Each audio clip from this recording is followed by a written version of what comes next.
വിശുദ്ധ മത്തായിയുടെ സുവിശേഷം 3-ാം അധ്യായം 13 മുതൽ 17 വരെയുള്ള തിരുവചന ഭാവമാണ് നാം ഇന്ന് വിചിന്തനം ചെയ്യുക. ജോർദാൻ നദിയിൽ വെച്ച് യേശു മാമോദിസ സ്വീകരിക്കുന്ന ഈ രംഗം കേവലം ഒരു ആചാരമല്ല, മറിച്ച് ദൈവപുത്രൻ മനുഷ്യനോട് പൂർണ്ണമായി ഐക്യപ്പെടുന്ന സ്നേഹത്തിൻ്റെ നിമിഷമാണ്. പാപമില്ലാത്തവൻ പാപികൾക്കൊപ്പം നിരന്നു നിന്ന് തന്നിലെ എളിമ വെളിപ്പെടുത്തുന്ന കാഴ്ചയാണത്.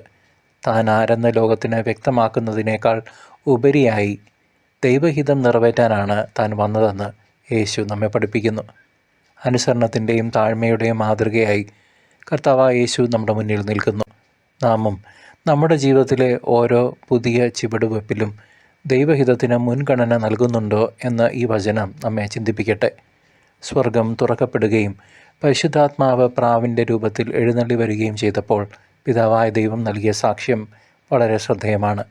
ഇവൻ എൻ്റെ പ്രിയപുത്രൻ, ഇവനിൽ ഞാൻ പ്രസാദിച്ചിരിക്കുന്നു എന്ന സ്വരം ഓരോ വിശ്വാസിക്കും വലിയൊരു വാഗ്ദാനമാണ് നൽകുന്നത്. മാമോദിസയിലൂടെ നമ്മളും ദൈവത്തിൻ്റെ പ്രിയമക്കളായി തീർന്നിരിക്കുന്നു. ഈ വലിയ സത്യം ഈ ഭാഗം നമ്മെ ഓർമ്മിപ്പിക്കട്ടെ. നമ്മളിലെ പരിശുദ്ധാത്മാവിൻ്റെ സാന്നിധ്യം തിരിച്ചറിയുവാനും ആത്മീയമായി നവീകരിക്കപ്പെടുവാനും ഈ വചനം നമ്മെ വിളിക്കുന്നു.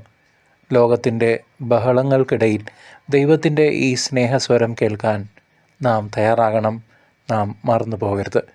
നമ്മുടെ വാക്കുകളും പ്രവൃത്തികളും ദൈവത്തിന് പ്രീതികരമാണോ എന്ന് പുനർപരിശോധിക്കാൻ ഈ സുവിശേഷ ഭാഗം നമ്മെ പ്രചോദിപ്പിക്കട്ടെ.